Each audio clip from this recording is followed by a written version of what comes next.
Welcome back. You should have your belly and appendages on your teapot at this point. And today we're going to talk about adding our spout and our handle. Before you start building these, you really want to think about how they function. And I'll talk a little with you about that in the very beginning of this video. Then I'm going to show you how to make the spout. Once I'm done with that, I want you to pause and work on your spout, and then come back when that spout is done to work on your handle. So kind of split this video up into two parts, part one on spout, part two on handle, and take a break in between to work on it so it's fresh in your mind. Take your time, have great craftsmanship, and really think about the function of these two items as you build them. To start the spout, we really want to think about what we're doing and the function of it. Your spout, like on this frog, should be coming out at about a 45-degree angle. You don't want it to come straight out of this pot and then take a right angle up. So have that come out at a nice upward angle. It'll help with the pour. You also want the spout to be higher than you want the water line in the vessel to be. So if my spout was down here, water would leak out of it, right? Because my spout is up here, water could sit in the teapot up until the level of the spout without accidentally pouring out. So you want to get that spout up and point it away. You also want to think about your handle, because we're also going to add that today, and the angle of the handle and what it's made out of. My frog doesn't have an appendage that would make a great handle. So I thought, what might be around the frog that I could use as a handle? And my solution is the stem of a water lily. So that comes out from behind the frog and curls up onto the belly, or onto the back of the frog. When you're building your spout, you really need to think about the function and the shape of it before you start constructing it. The spout should be wider at its meeting point with the belly of the vessel than it is at the end. That puts water pressure, pushing water out that spout. You're going to get a nicer flow if it's wider at the base and narrower where it comes out. You also want that spout to flow up and away. You really need to think about the hydrodynamics of the water as it flows through that spout. How does water want to flow? I don't want to create any turbulence in it, so I want a nice smooth transition through that spout. The tip of the spout, the opening, should have a dip in the bottom, and you can see that dip there where it comes down almost into a little V.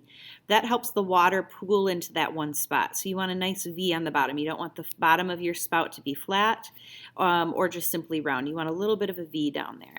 And you want that to kind of, the bottom of the spout, this is a side view cut open, to kind of pull down and away. And as I build my spout, I'll show you some examples of what that looks like. So here I have my frog. This is my sample piece that I built earlier this year that kind of gives me some sense of the three-dimensionality of my frog's face and is a good example to show you.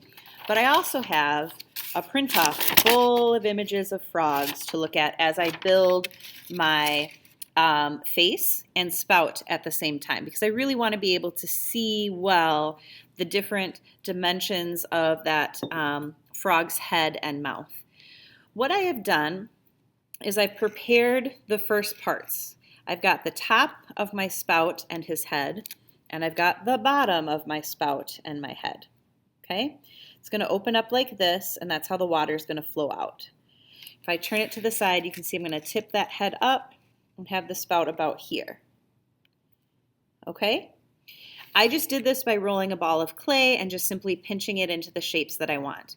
At this point, I need to cut a hole in my belly. So I'm going to hold these where I want them. I'm going to kind of look from different angles. Think about what's going to work best. Then I'm going to take a tool and trace where I need this opening. So you can see that shape. Now I'm going to take another tool and cut that out and smooth it. I'm careful in this step to not let any of my clay fall back into the belly if I can avoid it.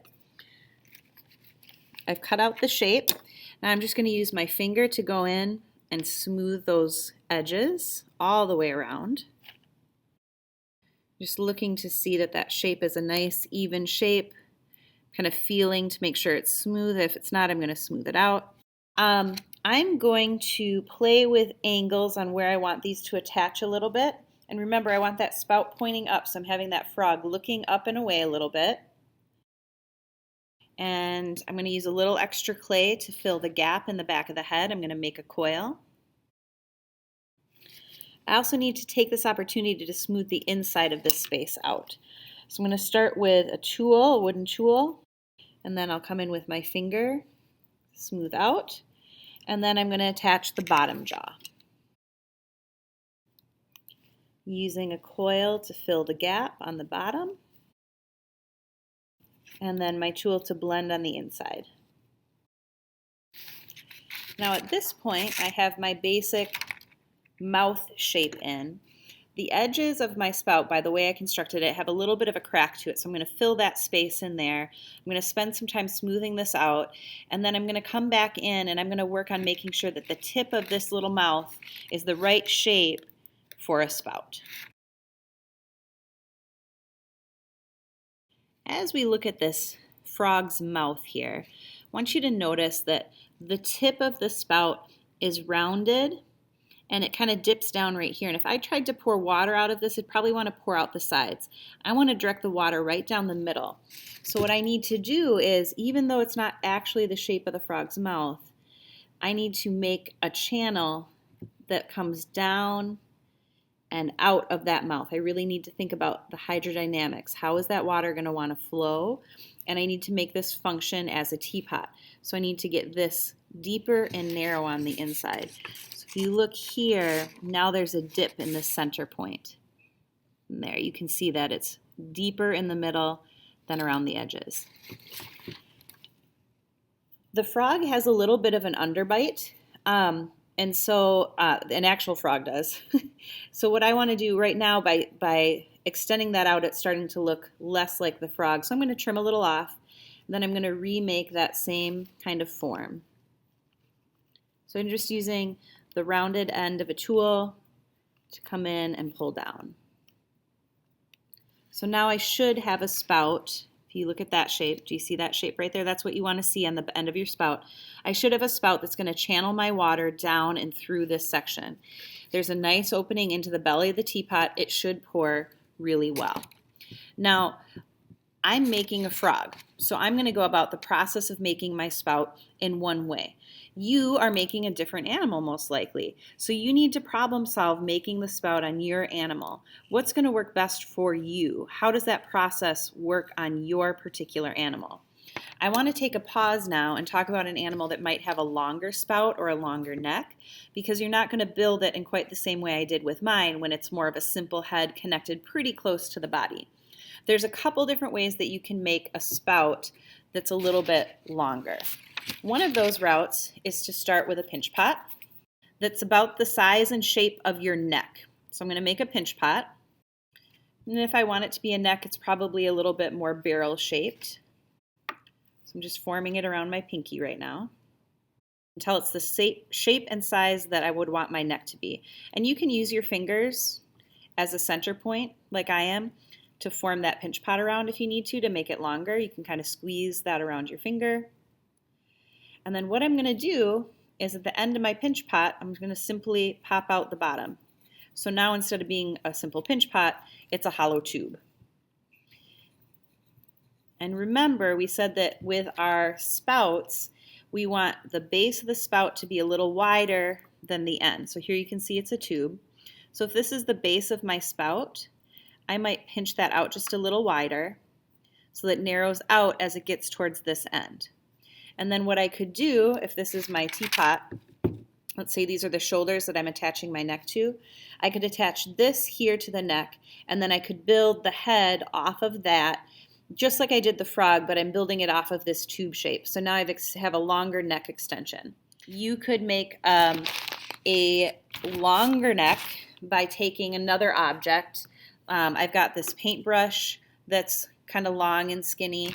I also have a rope that I've had students use, and you're going to form a slab of clay. Okay, so here's my slab of clay, and what I'm going to do is I'm going to roll it around my object, and then I would seal this seam. When I roll it, it smooths it out. It also gives me a little bit of an opening in there. So now I've got a really long hollow tube. I could still come in and pinch out the base a little bit as long as my clay is thick enough to have it wider where it meets the belly. And I could, if I wanted to, slowly move that tube into different directions. You just remember it's clay. Clay likes to be coaxed and convinced. It doesn't like to be forced. So I'm going to slowly transform that angle. So now I've got a little bit of a curve to it, and then I could attach that to my vessel and have a finished product. So that's how you make a longer neck if you need one. At this point with my head and spout, my next step really is to start adding details. However, this guy needs a handle and a lid. A lid's going to be my next video, but I want to talk about handles now pretty briefly. When you're making a handle like this, when we're hand building, my handle, if you remember, was going to be the stem of a water lily. So really the best way for me to make that handle is to do a coil. I don't want my coil to be too thin. If it's too thin, it's not going to handle the weight of my teapot. And if it's too thick, it won't read like a water lily stem. So I really have to go a little thicker than a water lily stem would be, but a little thinner than maybe I'd like my handle to be, but really finding a good kind of in-between point. All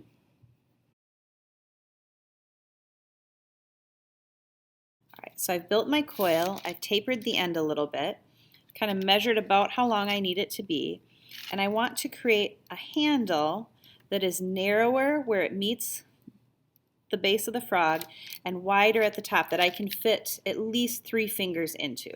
Okay, if I can't fit 3 fingers into, it's probably not about where I want it to be. Once I've got that figured out, then I'm going to go in and I'm going to slip and score and attach. With my handle attachments, it's really important that they're really strong. So I'm going to slip and score, and then I'm going to make a little mini coil, and I'm going to put that coil all the way around that attachment site. To make this disappear, that coil disappear, I'm going to carve down and slightly under it. And I'm not going to do too much right now. I'll do more of this when it's set up, but just to give you a sense of how eventually this will disappear. I'm going to do an undercut there. Not very deep, just enough that it appears that there's not a coil anymore around the base of this. At the end of this taper, I'm going to put a little water lily bud. I'll probably bring it up a little bit, but that's why I'm leaving that there right now. And before it dries too much more, I'm going to go in and connect that as well. I also need to make sure I connect my stem here at the base really strongly.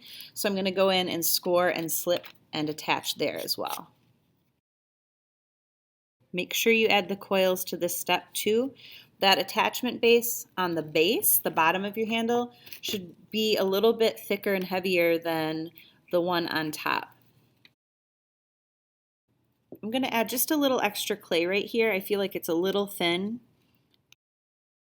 At this point, I've got my handle attached, and I'm just going to work on smoothing and shaping that stem. So it cracked a little bit as I bent it, so I'm just using a little slip, kind of like lotion, to come in and smooth out, blend those cracks. Make sure it's the shape I want it to be, because once it sets up, it's not going to want to move on me without cracking or breaking, and you don't want it to crack or break. That's kind of annoying when that happens.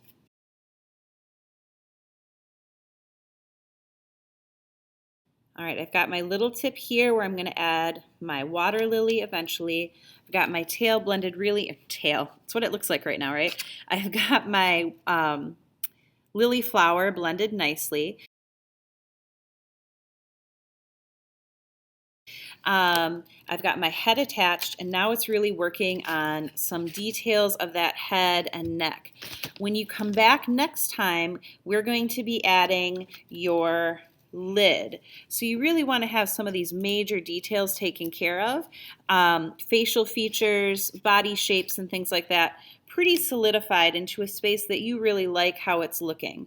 So I'm going to go in and I'm going to start refining and making any changes that I need to make the body shape work exactly how I want it before I go in and add my lid.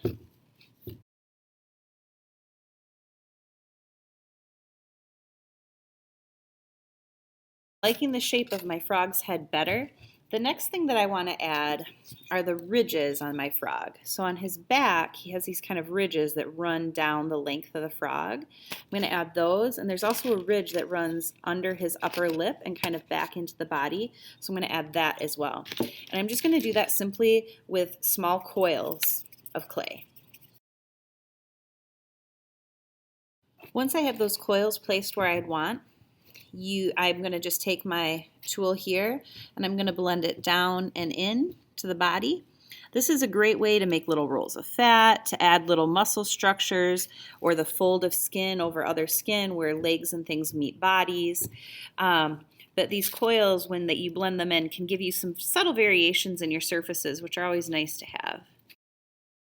Okay, once I have them blended in, I'm going to come in and I'm just going to use my fingers to kind of finish that blending, even things out, get them in the space and the shape that I want them to be in. If I found I've made my coils too big, I can always use a loop tool, this is a loop tool, to scoop away some of that clay, do some subtractive work.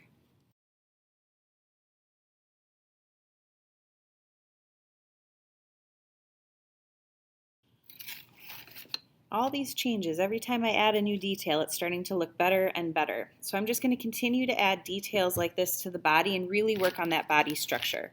Now, you've been working on this teapot for a little bit, and you might notice that it's starting to get a little bit on the stiff side. A little bit of stiffness at this point is not a bad thing, but you don't want it to get too hard on you before you're ready to totally finish the job, right? So mine is getting to the point where I'm a little concerned about that aspect of things. So when I put this away today, I'm going to get a paper towel, I'm going to get it wet, and then I'm going to squeeze out all the extra water because you don't want this to be super wet, but I'm going to wrap it up in just a damp paper towel, and that'll help keep some of that moisture in the clay so it doesn't get too hard. It'll maintain where it's at. If you put a straight up wet paper towel on your piece right now, and that water, that liquid sits on the surface of your teapot, it weakens the structure of the clay and it can collapse on you. So don't put a wet paper towel on it, but a damp one would be a good addition at this point.